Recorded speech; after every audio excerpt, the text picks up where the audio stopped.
Welcome to the Spectators Podcast. Here are your hosts, Corey and Jeff.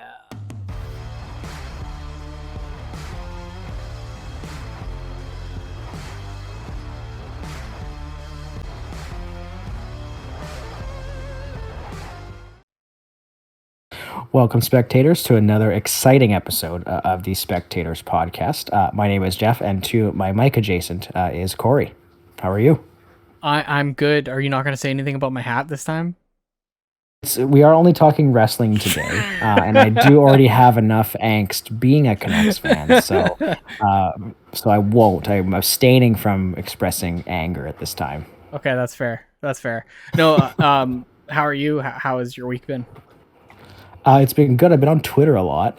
There's a lot going on Twitter. I wonder why. I think the main reason is that Impact's is having a pay-per-view on Friday. That's probably why it's the Twitter is so fire. Well, I mean, really Impact's all the news Impact. right now. Yeah, it is the talk of the town. It is. So we just decided to get together to do, so we do normally, so for those who are first listening to us, we do wrestling and we do hockey, but this week, due to the shenanigans that is the mostly WWE, some AEW shenanigans this week, we decided we'll just focus on wrestling for episode 37. So we are on YouTube, so subscribe to us on YouTube. We also are on the audio side, which is Spotify and Apple Podcasts. It is not even halfway into January, and it has been probably the most newsiest 15 days probably in a year that I can think of when it comes to wrestling. What about you? It seemed like it was a hectic year last year, like when we hit that June, July, all those things going on with Vince last year, seemed like a lot to go at once. And only being, what are we on, day 12 of January now? And in the last 12 days, there's been more news that has happened than in the entire year last year, probably. It doesn't even include just North America. Like, we just had Wrestle Kingdom out in Japan, and that we didn't even talk about that yet. And there were some crazy things that happened there. But I mean, I don't know. There's just so many things to go with right now. Where do you want to start? Because I'm kind of at a loss of where to start here. Well, I think we should stick to what everyone is talking about, right? and we strategically chose to sort of do this a little bit later than other folks because as we've seen this week especially, lots of news has come out about certain pieces of information, and not all of it ended up being true. Accurate, yeah. Right? Which seems to be more common in the wrestling media, from what I can gather. Versus we follow hockey as well. We don't necessarily see this type of frenzy where it ends up actually not being it. This has been a few times actually that I've seen. There was a big thing about the belt changes last year, which has yet to happen in the WWE. That's right. There's just been a few things where there's been massive rumors and it's gonna happen, and all for naught, right? Like, there was obviously a big rumor last year too, is that the belts were gonna get split off of Roman at some point, which it almost did. That wasn't necessarily a fully false report. But so we sit here now, and I think what might be important is probably for some folks that have probably been following this but maybe have not, is to sort of start from the beginning. Which is and I think WWE is where we should focus, right? Because that's kind of it has implications everywhere else, right? And absolutely. So you can correct me if I'm wrong, and listeners correct me if I'm wrong, get the timeline wrong, but so in mid-late December, Vince made his intentions to the board. He wanted to return, and the board, as we found out now, basically said, yeah, no thanks. So then he was like, in January, he was like, well, I can kind of do what I want because I'm the majority shareholder. So I'm just going to come back, and I'm actually going to bring 2 other people with me, and I'm going to fire 2 other executives. And there's nothing you can do about it because I am the majority shareholder. That's what happened in a nutshell. There's more businessy stuff around that, but so far, so that's and the crazy first thing part. that happened in 2 days. Like, he literally had said January 5th that yeah, I have intentions of coming back. He wrote a letter to the board of directors with the intention of coming back. And we woke up to a Christmas morning on January 6th that Vince was already the present under the tree and already back in WWE. So this matter happened in less than 24 hours. Pretty quick. And, he definitely forced his way back on, but had all the right to do so. Like, I can't say that he didn't. He is the majority shareholder. I don't think he did anything wrong in that sense. It's what came next that was wrong, and what you said. He let go of those who were not in his favor, and brought people who were previously in his favor and who backed him. And now he's being sued about that right now, I believe, right? So we'll get into that in a moment. We'll get into that in a moment. But the next day, I believe it was the next day after Vince came on, Stephanie McMahon had announced her resignation from the CEO position. It was the same day the board unanimously voted to have Vince. I have the letter here in front of me, which is very interesting. I'm going to read it to listeners very quickly. So Stephanie McMahon's resignation? Yes.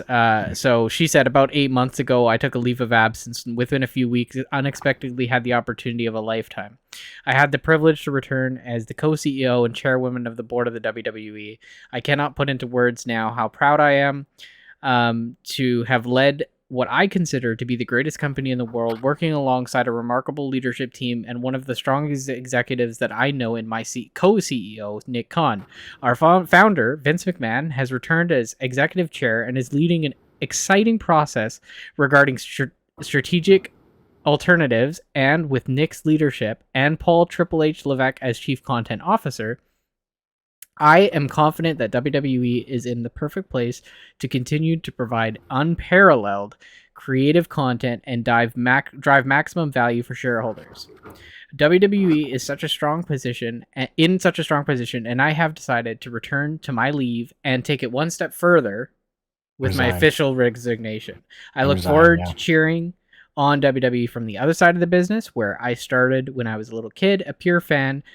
And I will always remain dedicated to WWE, truly love our company, our employees, our superstars, and our fans, and I'm grateful to our partners. Thank you for everything. Then, now, forever, together, Steph. That's a very heartfelt resignation. There's emotion there, but there's also frustration. I wonder how many times she was typing it out and said, I hate you, and then just, deleted half of it and then rewrote it again. Absolutely. And that came out, that resignation letter came out publicly very fast. Stephanie. And what's funny is Vince actually provided a statement to that resignation, which didn't come out until a few days later. Vince had said, first, I'd like to express my full support for Stephanie's personal decision. Of course you would. I'll forever be grateful that she offered to step in during my absence, and I'm truly proud of the job she did co-leading WWE.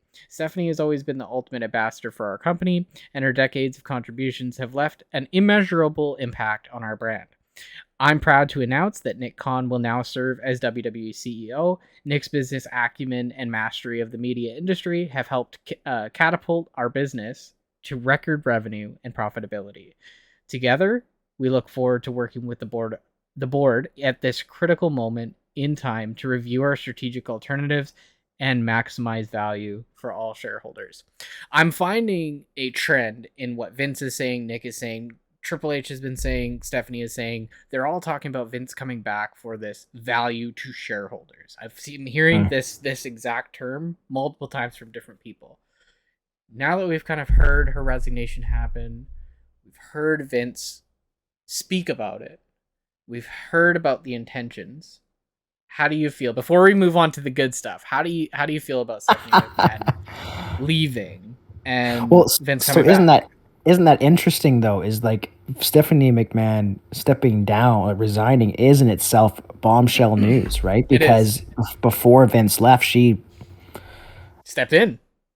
Was she was at the Saudi show with Paul. She was making she came out the day Vince retired and said and thanked him, right? She was actively involved, and there was no inclination from anybody that she was unhappy in any sense of the matter, right? So, Vince comes back and all of a sudden she resigns, right? So I think it is significant for sure, because it's showing that, to me, it shows that she's not in support of what's happening, right? And she's not the only one. Two other board members resigned as well the same day that Stephanie did, because they also didn't agree. One of which I believe was someone who was leading the investigation Correct. against Vince, right? So it's, to me, it seems like a bit of a crooked takeover, right? Especially with the other news that has come out since. When we'll get into that in a minute. But yeah, I think it's not good. It's not good for WWE, as much as they want to paint it that way, and they will paint it that way because Of they are a course. publicly traded company. But it's not a good sign, because for all that we've seen and all that we've heard, Stephanie was having a really good time actually being a co-CEO with Nick Khan and working with Paul. Right? Actually, to my knowledge, it didn't even seem like she was really working with Paul. Like, Paul's still on the board, right? But like when it came to the content and stuff, like with creative, doesn't really sound like She her and sounded Nick are. hands off. Yeah. Yeah, she didn't really seem like she was doing too much, and maybe she was. Like, I don't know. Like, I know she had a hand, when working with Rousey to have Liv get the belt at Money in the Bank. That's obviously because she was fighting against her dad, right? It seems like it does seem like, for the most part, H does have anonymity in that role, right? So that's why I think is significant, is her stepping down is, to me, is signaling that she, and before we've gotten some kind of confirmation about that, that she's not on board, right? And there are people not on board, and even Frightful Select had, at the time before the other pieces of news came in, had contacted talent, and they said, we're not really on board with this either, and we're actually kind of scared. So Vince coming back is only good for one person, and who do you think that is? Oh yeah, Vince McMahon. Sorry. That's right. I had to think for a second. I think the super interesting thing too that really stood out to me in that resignation letter was she almost referred back, like she actually did. She referred back to her leave of absence, and mentioning that she took over. She's now gonna go on her leave of absence again, but then second thought, let me resign. And I think it shows you that she was clearly unhappy at one point, and then she was obviously content at one point, and now she's at the point of being unhappy again. I know there was some talk and rumor about her being pushed out. I don't think so. I don't think Vince was like, "All right, I'm back in chairman, get out." I don't feel like that was happening at all. I don't, because he kept Nick Khan as CEO, right? So Exactly. like, clearly he wouldn't. I don't think he would have done think anything. he had any ill intention towards Stephanie. I just think that she. Not Shane McMahon here. Oh boy. Yeah, that's another story, but we'll leave that for another day. I don't think. I think this was purely her intention. She doesn't see eye to eye with his business practices. She doesn't want to be involved with him in that sense, and I think she's protecting herself a little bit. And clearly she didn't, because when Vince gave his first intentions to come back, they said the board unanimously agreed he shouldn't come back, which she's on the board, so is Paul, right? And her and Paul actually, I believe they opposed the idea of him coming back, right? They voted as opposition for him coming back. Well, yeah, then there's more to that as we dive through more of the piece. Yeah. So I do think it's funny because like the next piece of news, right? You wonder if that was released because of Stephanie leaving, right? To sort of move the conversation away from that, because that's a significant move, right? Yes. I mean, the stock price is still going up, right? Yep. It's keeps, but it's still that's profitable. only because the talk of a sale, right? So there's that, and then like once McMahon, once that news got out that she resigned, then there were other, the Brian Alvarez's saying there's a big piece of news here that might drop, right? And then Brian Alvarez, not Sean Ross Sapp, not PW Insider, not some of the more credible ones, but some that, like your Zero Newses and, your DAZNs and I'm trying to think who else broke it. There's another, sort of credible, like they're credible, but sometimes they don't fully vet their information. Let it go that Vince has sold WWE to the Saudi Arabian Investment Fund, which I believe owns a stake in a lot of different things. Actually, I think including one of them actually the Live Golf they have tournament, golf right? Which tour. They is also something we've have talked about before. and Newcastle, I Newcastle, believe, yeah. the soccer club. Then they own stake in a bunch of different things. So that was a big, big piece of news that got dropped a couple, like 3 or 4 hours after the news of McMahon. Yeah. To then you wake up the next day and then you get Ariel Hawani, who is very very credible. Has said that no, this is not the case actually. So, however, it's not like, even though like that there was a big piece of discord that evening and it wasn't positive, and even talent were saying if it's true they're gonna leave, and we can think of a few talent obviously who would do that probably immediately, ask for their release. The next morning it was debunked, saying that it's not the case. However, what has not been debunked is what has not been debunked is the fact that the investment fund is still not a suitor. They're sort of debunking that the sale is complete. They're not necessarily saying that they're not Right. the front runner and/or I think you have to remember, like, but WWE, like you said, is a publicly traded company. They have other shareholders they have to abide by. They have to get approval from. Yes, Vince has the majority of the share, but things have to be approved, and this has to be discussed. There's a board of directors. They do business pretty ethically. And that's the other piece too, is they want to take the company private. That's a big one. That's the thing about that. And I think some of them, I think Vince does want it to go private because then he has more control of staying, right? Because right now he got ousted, right? And I think he's really trying to avoid that happening again because he clearly doesn't want to be gone, right? He's back, right? Clearly.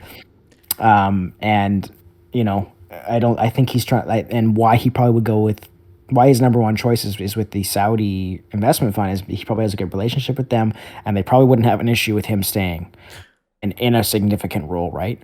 And the significant bid that they're probably willing to pay, that too, I think is going to be a huge factor. But I mean, we're hearing a lot of different directions with this sale idea, and I think when news got out that the sale had happened, we know any type of business like this is $1 billion of company that they're going to be bidding on, and sales like this don't complete overnight.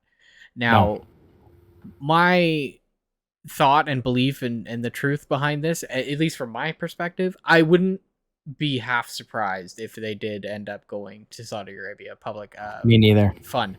Now, with it happening, these things will take months to complete. There's going to be a lot of legal transaction. There's going to be a lot of paperwork that's behind this. There's a lot of like ethical business practices that need to happen, SEC stuff. Who he's still being investigated by the way. He's also still being investigated. But the WWE in general, like, they have to go through these business practices in the United States. There's a lot of rules, and a sale just can't go through overnight. It's going to take months. I remember when the UFC got sold, it was a long time. There was a lot of investors. There was a lot of things going on, and it took a long time. I know other things have been sold. So this is no different. It's going to take a long time. Okay, so I'm wondering if you could actually offer up some history. I don't know if do you know when the company went public before it was private? Shoot. Off the top of your head? I don't know off the top of my head, but it would have been somewhere around the time when, if I remember correctly, it would have been in that transitional period between the Attitude Era to the Ruthless Aggression Era. So we're talking like probably like the late 90s, early 2000s to like the mid 2000s area. So somewhere probably around 2000. I'm going to ballpark it and say somewhere around 2001 to 2004, somewhere around there. And do you remember at all in like, did they explain why they were doing that? I'm trying to figure out like, why would they even go public to begin with? Is it more financially?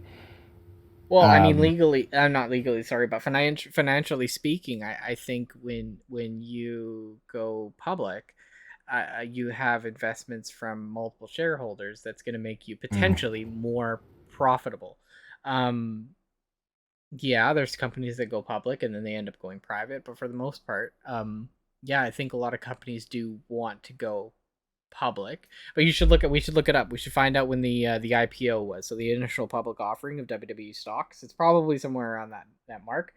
And I know, like, you think about that timeline when they made a big transition, right? There's a lot of production value that changed, Mhm. the more talent being signed. I think it went a little bit more to a global scale at that point, and those kind of things are going to come when you go public, right? I think it just comes down to, and I'm not a finance guru, so I correct me if I'm wrong, people, but like when this happens, it definitely seems like it would be for profit reasons, right? Why else would you go public? I can't imagine Vince ever saw this happening, because like obviously he's trying to go back to private so that he can't get ousted again, right? So when you mean he didn't see this coming, like you mean like him getting Like ousted and him. him getting ousted, Well, yeah. you got Vince has a lot of history. I don't know if you ever seen any documentaries about Vince, or like I know they were working on one before, but there's a lot of stuff out there. Like if you want at some point to look at like the history of Vince McMahon, but this man has had tons of scandals all the way from like the 80s, Yeah. 90s, 2000s to well before this whole Wall Street Journal reports came out. He had a lot of issues with steroid use and things like that, and scandals where he skimmed by and got away with a lot of stuff in the past. And I think he recognizes that he got away with a lot of things, and I think that empowers a person to believe that they're untouchable. Mm. Um, Well, clearly we're seeing it. and now we're really seeing it because he was gone for a while. He was kind of out of the media. I think we talked about it a few months ago. Said, hey, we haven't heard anything about Vince for a while. I'm actually surprised. And then all of a sudden, here he is back, but not just back, like back full throttle. As Um, Miley Cyrus said, he came in like a wrecking ball. he did. But for the only reason I can consider why he would go private again is probably to protect himself, but it's something probably to do with the investment too. Well, I think it is. It is now to protect himself, right? Because if he, well, it's a double-edged sword, right? Because you have to have a good relationship with your ownership, right? Because Mhm. if they don't like you, they can easily oust you themselves, right? Because there's no longer a board, right? This is how I'm sort of understanding it now. So Correct. There would yes, be no board if it was a private institution. right. Yeah. So like yes, he could, but like if he goes with the Saudis and at this time he has a good relationship with them, but if he ends up being himself, which is pretty likely, he could easily get ousted again, right? So I'm interested in the fact that they want to take it private. I think it does simplify things, and it sounds like in spending and hiring talent and doing things like that, right? You don't have to, answer to a board, answer to shareholders, so there's a lot less like bureaucracy and layers, right? But like on the other side, like if some of his intention is to protect himself, he's also kind of lessening as well, because right now he was able to get back on the board because he's the majority shareholder, right? Correct. If he's not the owner of WWE anymore, somebody else is the owner, and then they are upset with him, they can just oust him, right? Yep. So it's a bit of an interesting logic, right? And who knows, maybe Vince just wants his payday and then he'll ride off into the sunset. I don't know, right? Like My it's curiosity too is like, um in this instance, it is still public. So being sold, Mhm. I don't think you have to sell your shares. So like if Vince I think he's an 81% shareholder of the WWE right now, which is a very significant chunk. Like that, Mhm. there's no wonder he easily legally got back on the board. Um if that case where that 19% didn't want to sell their shares, I don't believe they have to. I don't think they can be forced into a sale. Including Vince, I don't think he had to. He would necessarily have to sell that 81% of share. Um, I don't believe that would happen unless they went private and then of course, people don't have to sell their Everyone shares. So gets bought out. I'm curious of how that all works. But just I would assume everyone would just get bought out of their shares, like whenever if they get sold for whatever, Vince gets 81%, and then the other 19 get yeah, their I guess share if of the sale price. legal proceedings would say that the Saudi group would, or whoever it is in that case, just owns the entire company, and then it ends up going private, then yeah, you're right, it probably would. But to answer your question, it apparently WWF at the time became a publicly traded company on October 19th, 1999, so a little earlier than I said. Oh wow, okay. Initial public offering, we sold 11,500,000 shares of Class A common stock at a price of $17 per share at the time, which is quite high. It's 90 now. Holy moly, it's 90 now. So think of all the profit that went into Vince's pocket over, 24 years. Yeah. That's pretty impressive. He's going to profit from a sale, right? And I'm super curious too, because so there is the Saudi group, right? There's also Tony Khan and his dad, but we'll get into that in a second. I think it was. I don't think it's happening. News came out that Nick Khan had meetings with the Disney president and board of directors as well today. So the other rumored places that want to buy them would be Disney, which includes ESPN, NBC or Comcast, I believe is the actual. Warner Brothers, but they're already in so much debt that they might even be able to give. Warner Brothers is in the deal with AEW, right now. Warner, yes, they are. Yeah. Warner Brothers actually is as we discussed on our Rear and Review podcast. Warner Brothers might get bought out by Comcast, anyways. So I'm kind of surprised they're even on that. There. There's Endeavor too, who funds the UFC. So I think those ones even are fast. Netflix was in there. I heard. Yes. Yeah, and that was Netflix and Amazon too, actually, well. Because there's a discussion of which we kind of sort of briefly touched on our last podcast, but maybe not in this depth, but discussion of what is cable, and should you not just go onto the stream? I mean, Peacock has all the they don't even call them pay-per-views anymore for WWE. They're premium live events because you don't pay to watch it. You just get the subscription, right? So if that's how you're running your premium live events, right? Like Royal Rumble, WrestleMania. It's pretty easy for a company like Amazon or any subscription service like Disney Plus or even Netflix to take that over and be able to put those premium live events to stay. Super simple. And Disney, you look at the way that these streaming companies have climbed over the last 5 years. That's how probably most of the population consumes their media at this point now. There's a lot of people who have cable and things like that. So I would see it as a very profitable venture in the long term. Yeah, USA would not be happy with that because that's all they have is WWE Raw. But my curiosity is, out of the other lists of potential buyers, how many of those are actually interested in going private too? And that's something I'm really fascinated about moving forward. Because nothing's really come out that Disney or Netflix or any of these other buyers want to go private. I don't think anybody's. The only one that wants to go private is Vince, right? Because he wants to protect himself, right? And obviously the Saudi fund is one that would probably give him that avenue, right? Yeah. So and that one is the most concerning, right? The sense I'm getting is that yes, Nick Khan did meet with the CEO of Disney and ESPN, right? Which I think is more of just sort of looking at your potential suitors, right? Because if Vince doing was smart, your due diligence, that's all it is. If Vince is not a dumb guy, right? And if he really is looking out for more monetary reasons for this sale than him protecting himself, he's gonna go to Disney and ESPN saying well, the Saudi fund's offering this much. To match that, or are you willing to go higher, right? Actually do a bidding war, because I do think WWE is sought after, right? I don't think it's worth a lot, and especially it's a global market, right? There's fans from all over the world, right? We see on our podcast here, we get fans that listen to us from all across the world, right? Because it's such a global sport, sports entertainment. Shouldn't call it a sport.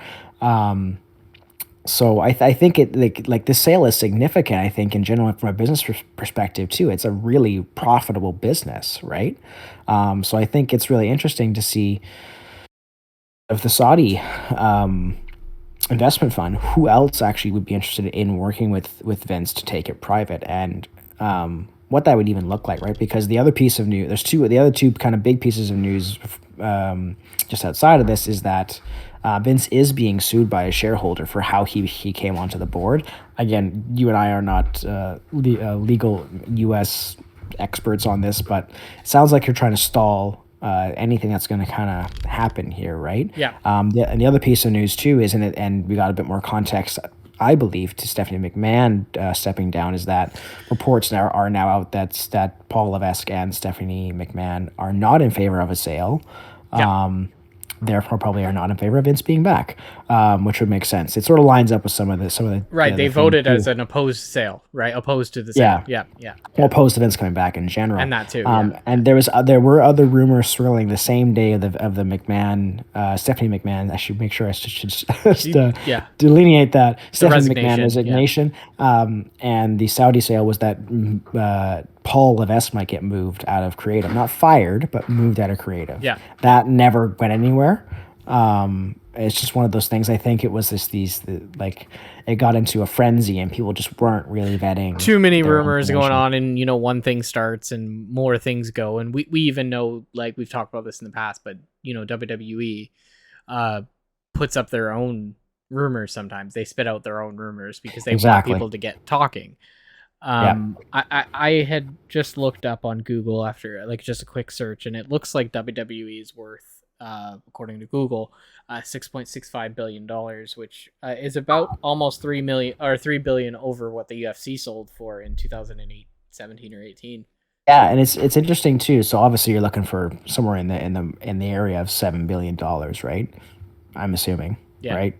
Or somewhere close to what you just said, right? So who has that kind of money? I don't know. I mean, Disney seems to want to own everybody, so maybe Disney will have it. Disney probably has that kind of money. Netflix Amazon was an interesting one to fall into that, because I've heard over the last few years they're not doing as well as Disney and other things because of all these other streaming platforms coming out. We definitely know Amazon has the money. Amazon has. Well, Netflix wants to buy them because then they can serve, because they're out of the streaming services, which is really interesting because Netflix was kind of the first streaming service, hey, and why we actually, I believe, have all these streaming services. I remember when we used to have to get a DVD of Netflix and put it mailed to you and put into your that was the thing, guys. So it's, I mean, and I've heard Netflix connected to WWE for a few months now, because obviously one of the reasons why Vince came back was because the television rights deals are all up in 2024. And Netflix was actually the one that I think was supposed to be doing that documentary about Vince as well. It got shut down. Yes, because it sort of didn't it sort of ignored all the bad and just focused on the good. Yeah. So yeah, I think Netflix would be very interested in buying WWE, because then it gives them a whole brand new level of viewership, right, and subscribers, right? Because they probably would get a few million, if not 100 million subscriptions, if not a billion. To be right? honest, especially how WWE is trying to expand into other avenues, right? They're trying to get into India. Like, they actually almost did a live show in India, right? And I think the thing that a lot of us forget, and I know I forget this a lot, and you probably will agree, is WWE steps out of WWE as a brand when it comes to wrestling, and they do a lot of reality TV. They're very well into that area now. I think Bianca and Montez Ford are doing one, right? They're going to be doing one. Miz and Maurice have a show. Total Bellas. I think Matt Cardona and Chelsea Green are getting one too. Yes, yeah. There's. I mean, it's profitable in different ways, right? We're not just talking about in-ring competition, but there's merch sales and belt sales and all these documentaries and they're also tied into a lot of other shows, what is it, I think it's A&E that runs a show about WWE collectibles and things like that. They had just had a docu-series on Ric Flair. They had a docu-series on Ric Flair, so these are profit standpoints where a brand that is a streaming service can put on their streams, and it easily would be and they sell out stadiums too, right? They're like a football. They don't do it obviously as much as football, right? But WrestleMania is going to sell out. That's 2 evenings in a stadium in LA, right? Just trying to think, the state like SummerSlam almost sold out. And they sell they sell these premium live events, but there's also their Raw and SmackDown, and there's their live events. These people work 360 days a year, basically. You know what I mean? Yeah, and apparently the live event ticket sales have gone up since H has taken over, right? But that's the other piece I'm really fascinated about. So this news has now come down, right? So now you have this company up for sale, and it looks like it's going to sell. I thought actually when this news came in, I thought, oh, this is just a ruse for Vince to get back in. He's not actually going to sell. No, it looks like a sale is actually going to happen today. They actually brought in a few more people to help out with the sale, like a lawyer and a bank and things like that. So it certainly looks like they are going to sell the company. What I'm really fascinated about is if you look at it from, so that's the business side, but do you look at it from the like creative side of things? How is this going to affect it, right? Because we have had we got rumors on what's going to happen with Roman. You got KO at Royal Rumble. You got Zayn at Elimination Chamber, and then you have, of course, WrestleMania, which is either going to be The Rock or Rhodes, right? So there's that, and then you have rumors that Jay White out of NJPW is going to be a free agent at the end of this month, and he wants to come to America. And there's also other free agents that are going to be coming up, right? The FTR, Young Bucks, Kenny Omega, but I don't think that's going in. He's going back to Japan, I think.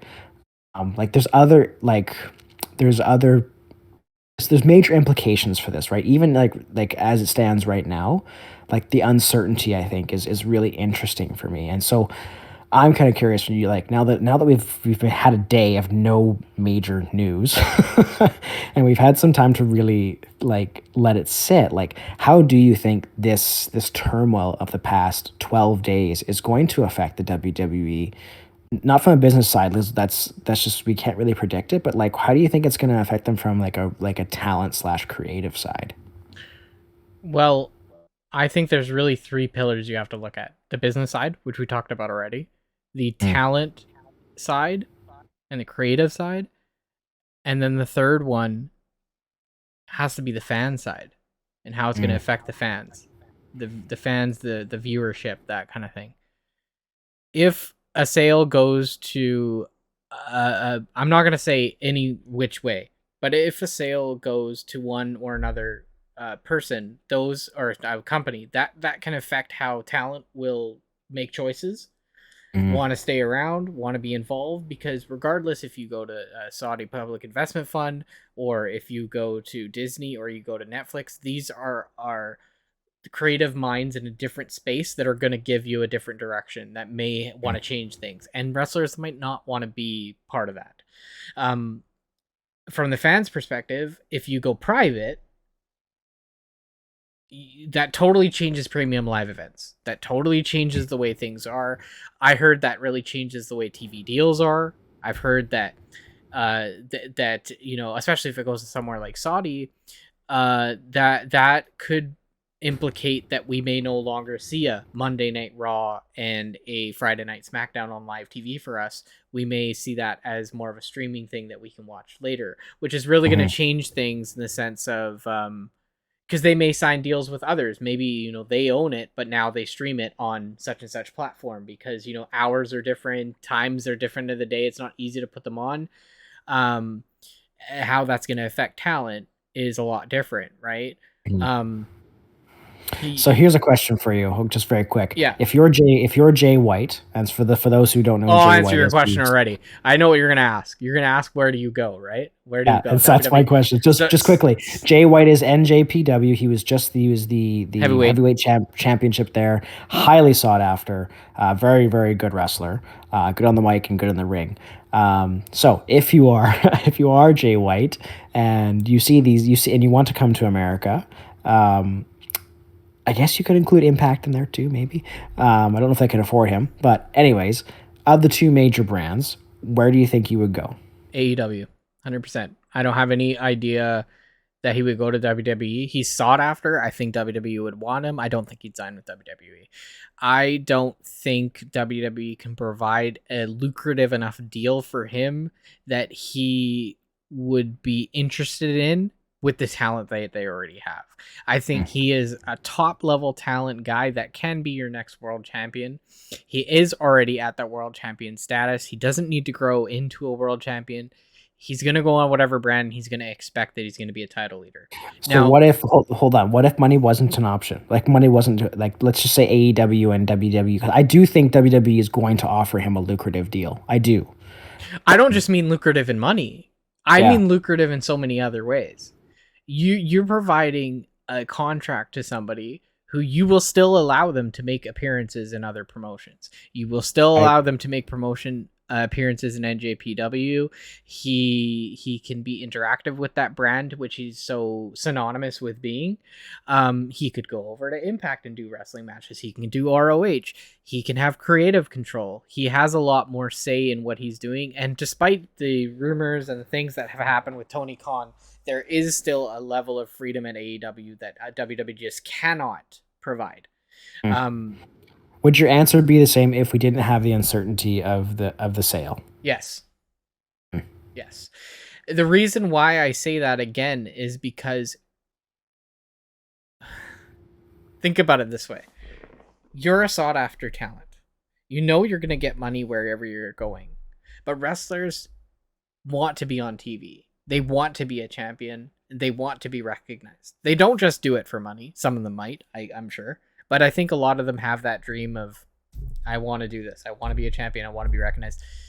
He doesn't fit into the WWE landscape that I look at and think, yeah, Jay White's going to come in and demolish Roman Reigns. No, he's going to go to the back of the line and he's going to wait for a title shot. And it's going to be something that I don't feel, from what I've seen from him, I don't feel like that's what he wants. I think he'll go to AEW, and I feel like he'll be at the center of attention right away.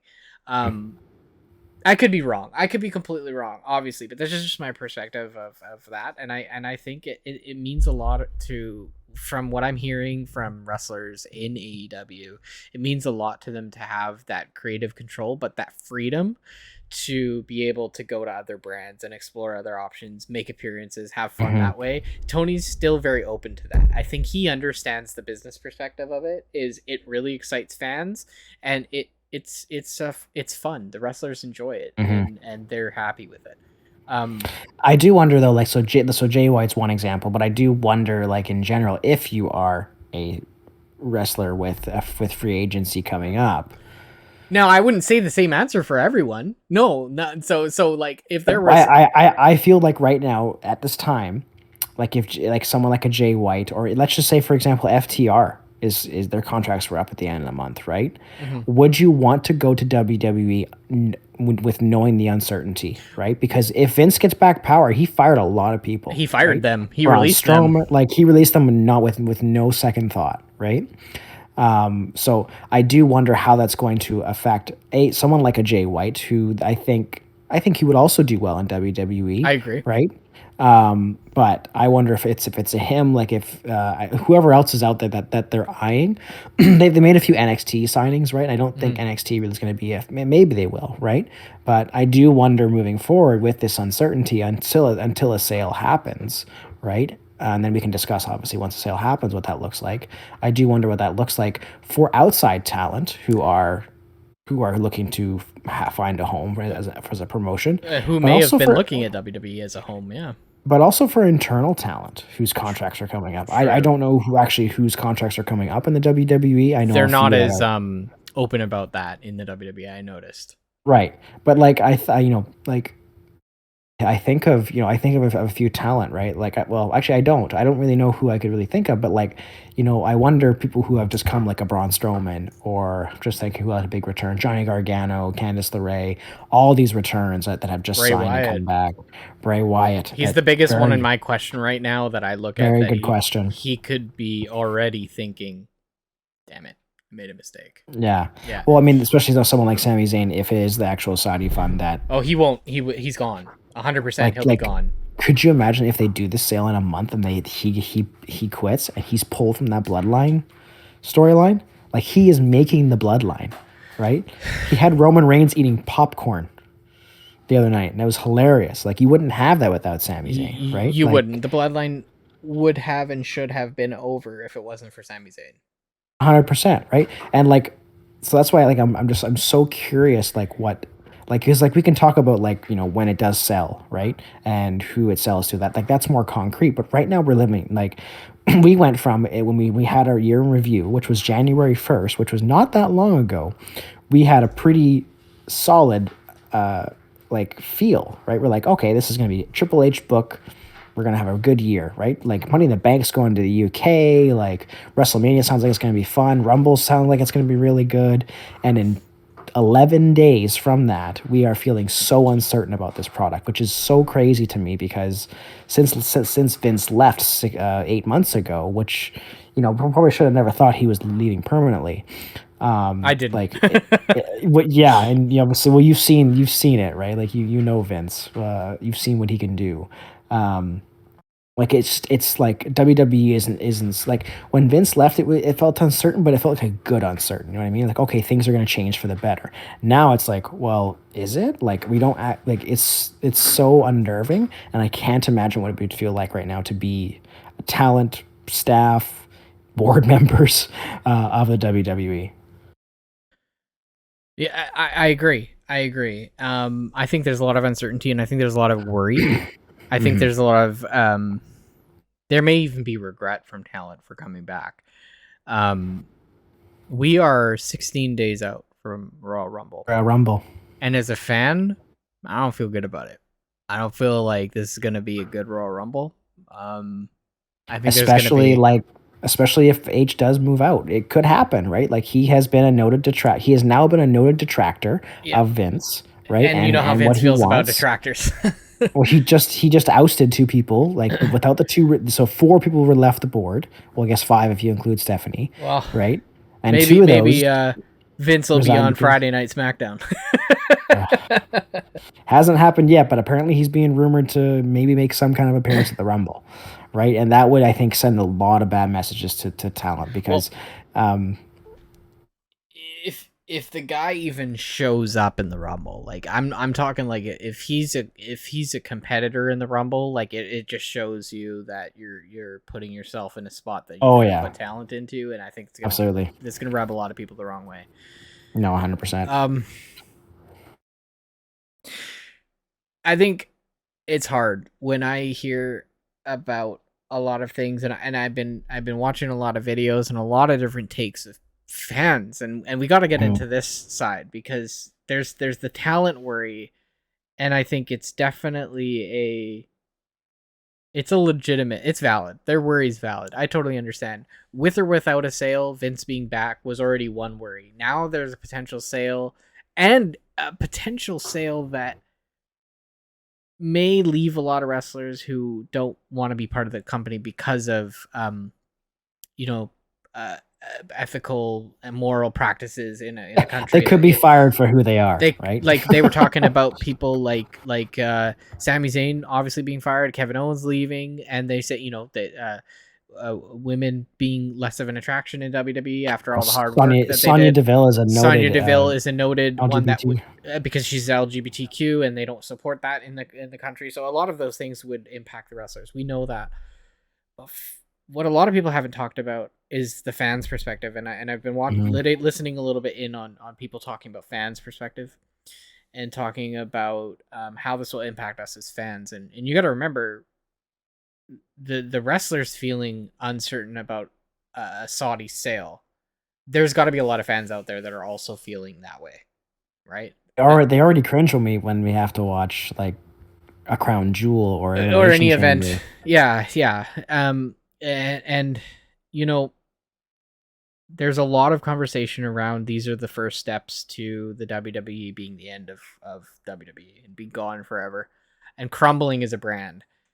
And it's reflected in my head too. Like there's been a few times where I've thought this too. If a sale happens, if a company goes private and things change drastically, you will lose a lot of viewership. And this it's already happened, right? This kind of business can't afford to lose a chunk of viewership like that. there's been a lot of talks of if it was to go to somewhere else as a streaming platform, there may not be cable Monday Night Raw and Friday Night SmackDown anymore. Whether that's with Saudi public investments or if that is with Netflix or Disney, it doesn't really matter. There's a likelihood that these wouldn't be on cable TV anymore. And that would mean an end of, we're just coming up on, and that's why I asked you earlier today about the 30th anniversary of Raw coming up. We're talking 30 years of history in Raw and 20 some years of history in SmackDown that would just be all gone. All gone. We would never have a Raw or a SmackDown. Can you imagine not having Raw on TV on Mondays? Like, and just not, it's not that you're missing it. It's not there. It's not available. Mm-hmm. That is so beneficial for other brands. If I were Tony Khan, I would be moving up from Wednesday Night Dynamite to Monday Night Dynamite. And say how much cable. Better does that sound? Monday Night Dynamite, right? Now you have a prime spot Monday night now that, you know, hasn't really been available since 1999 or 2001, whenever it was, when WCW had that Monday Night Nitro spot. And that's a scary thing for fans because, you know, not everybody's going to have Disney Plus. Not everybody's going to be able to stream things. Not everybody's going to be able to watch it if it is at different hours because of Saudi Saudi investment group's choices in that. And I've heard a lot of talks about that going private and things like that and how that'll impact fans. Premium live events, things like that. I don't know. I think the first day that this had all happened, I was feeling very much the same way, and I think I voiced that opinion to you, that I felt like these are the steps to a brand you're going to see end in the next decade. It was a very hasty comment, but I mean, you know, big impactful choices like this that happen. I think the way that, or the reason why like a fan's perspective of why I look at it in a bad light and giving WWE a bad light is because all of this feels like it's not done in the fans' interest. It's not done in the wrestlers' interest. It's not done in the shareholders' interest. I know they keep talking about valuable for the shareholders. This sounds to me like all of this is in one man's interest, and that's Vince McMahon. And not only is it his interest, but this to me sounds like it's resentful interest. He just wants to get back at he's very angry. He's angry. He got ousted of his company that he never wanted to be ousted out, and to your point, never thought he would have been ousted from. He did, and now he's back, and he's back with, unfortunately, a vengeance, and he knows what he can get away with. And he probably doesn't even care that he's getting sued. To be honest, he probably doesn't even care because he thinks, I told you, he feels like he's very untouchable. He's got away with a lot, and I don't think he's very scared of a lawsuit. No, and it's not. Dave Meltzer was saying that the reason why some of the Saudi rumors got let go is that he's been negotiating with them since he retired back in the summer, right? Like he's been, so it's like, okay, fine. So and I'm gonna find a way to screw you all, and that's really what it all feels. That's like, what it all feels like from a fan's perspective. It's just a very vengeful way of doing this, right? Because if he actually cared about the WWE, he would see that the ratings are up, the house shows, the ticket sales are going up. They just announced record numbers for WrestleMania. Every single premium live event they do, they sell out or near sell out. They had the Clash at the Castle, that was almost a near sellout, and that was a soccer stadium, 60-ish thousand people, right? He would see that the company's actually in quite good hands, and he's majority shareholder. He's making his money, right? Like. So there's no other reason in my mind why he's doing this other than malice. Is that this is my company, I'm taking it back in my control, and I'm going to go to who I think, which is the Saudi investment fund, in my opinion. I'm going to go to who I think is going to have my best interest and keep me in power for the foreseeable future. To further your I think we've talked about a lot, and I think I think the fans is a good place to end this large conversation. I think be having for quite some time until we get some some resolution to this is, I think if you sell to a Saudi fund, right, or you do go private and you change things, like ultimately you're going to divide your fan base, right? And you saw that when AEW came in, right, and Vince's booking naturally had them lose fans, right? Naturally, like had your ticket sales go down, right? Like they were, even though they were making money, they were still like they're losing people, right? And you get basically you kind of gave Tony Khan a lifeline by doing what he did, right? And if you like my assumption, my guess is that it's going to be sold to this Saudi fund. So I think I that's agree. it makes the most sense to me. The other ones would be great. I think for WWE, Disney, Amazon, Netflix, that all makes sense for WWE. Moving it to a streaming service, I think that all makes sense, right? Because my other wondering is too is if you go with a Saudi investment fund, will you get a TV deal? Live Golf cannot get a TV deal right now. That's a whole other conversation. There's a likelihood that However, they probably couldn't, and that's a lot of who conversation knows, around, right? right? Who knows, right? But the thing is too is that what's unfortunate for me is you're going to divide a fan base, right? You're going to make a lot of fans go, do I really want to watch this product when I know that they're being funded by such an unethical you know what's hilarious is in our year in review we talked in on our hockey side we talked about how politics and sport intertwine, and were we going to see it in 2023? 11 days later we have our answer. The answer is Absolutely. absolutely yes. So yeah, like you're going to have a lot of fans like you and I included that go, ugh, like do we really want to support brand when it's being funded by such an unethical, well, one, funded by unethical ownership, and then two, run by a very unethical very unethical man that got booed out of his own company, right? Like you're going to really Yeah. really tarnish the product, right? And that's actually why the board didn't want Vince back in general, right? Because at the end of the day, it does suck for talent, don't get me wrong, but at the end of the day, they're getting paid to be there. I don't know how much. I'm sure not some of them not much, but they're still being paid to be there. And for the most part, it's their choice to be there and do what they want. But what really sucks is as it's been for, especially on the hockey side too, we see this like the fans are the one who suffer as well. Right. And I think this is what we're seeing is that we're going to be seeing some significant, if it gets sold to the Saudi fund, if it doesn't get blocked somehow or anything like that, it's going to significantly suck for the fans, right? Because you're gonna have a lot of fans who this is brought up on one of the reactions I was watching that watch it with their granddad or watch it with their dad, like they have such a significant history of watching WWE, right?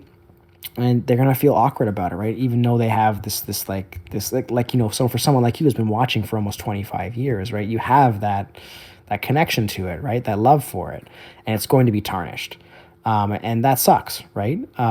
Because the product is going to be what it is. It might still be good. It's going to make you feel uncomfortable, right? And like you, for the most part, want to watch WWE to watch the great storylines and to have fun, right? For me, I It's use it to supposed to escape the be fact yeah, I was just about to say it's supposed to be an outlet or an escape from reality escape from being a almost. Canucks fan for me, and I do have to apologize to most of the WWE universe because as you know, I joined watching in April of last year, and I am a Canucks fan. And for those who don't follow hockey, Canucks fans is like we're dread, we're in misery, we can't be good. And clearly, I brought this to WWE, and I am so sorry. So this is probably my fault because I started following WWE, and now Vince McMahon is going to tear it down, which is a very Canuck thing, if you know the Vancouver Canucks at all. So I will take some responsibility for this situation. It's okay. I think regardless of how people thought and what was perceived over the last year, I kind of always felt like Vince was going to make a comeback one way or another. Yeah, I feel yeah. like it's his company. I don't know what other words to say, but it is Vince's company. It's gonna die Vince's company. He told us. He told us. He told us in 1990 something that if his company's gonna go down, he's gonna be the one that's gonna end it. He's gonna be the one that's gonna destroy his creation. Well, he's a man of his word because that's He's what a we're man of seeing. his word, and I think it's really interesting because you see AEW, and I think they're I genuinely feel like they're moving towards the right direction with a lot of things. Their production's improving, their talent's improving, their stage production, everything's improving in so many good ways. And AEW decided to make a huge impactful change this year in 2023 with just as simple as those couple of things. And it really has made it look a lot better and feel a little bit, some people say it feels too WWE-esque, but it is the direction they need to be in to compete with a brand like WWE. They can't stay stagnant. Certainly. But what I'm seeing is almost like Vince's situation here is like a demise of WWE, just like Ted Turner's demise of WCW back in 2001. And that's where WWE swallowed its competitor because they just couldn't keep up anymore. If we start seeing ratings go down for WWE and ratings go up for AEW and talent start to move to AEW, I'm sorry to say, but we're going to see a swallowing of the brand. And you know what? If it happens at the end of the day, I'll just say, I've realized over the last year that I'm a wrestling fan. I like wrestling, regardless of the brand. As long as the talent are putting up good stories, and that's what they do, I'm a wrestling fan, and I wouldn't not watch AEW if WWE failed. I think that where that you think of a fan's perspective, they're fans of a lot of different talent, and if those lot of different talents move over to another brand, a lot of fans will follow them. Right? Look at CM Punk when he moved over to AEW. It's nice to have the option for sure, right? Like if it ends up being the demise, like if we see the Saudi fund take over, it's good that we do have the other option, right? And AEW is a good product, right? It and is. And then they're improving. They've had their scandals as well, but and man, has Tony Khan ever had a good week? Hey, Sunday, Jacksonville Jaguars make the playoffs, which is a team, an NFL team he owns. Is on the field celebrating with his players, which is hilarious too. Apparently, the winner of the NFL, which is the Dean Lombardi Trophy, whatever, whoever wins the Super Bowl gets a WWE belt, which would be all lines of hilarious if the Jacksonville Jaguars actually gets a WWE belt. I just want it to happen just because of that. know, I do too, actually.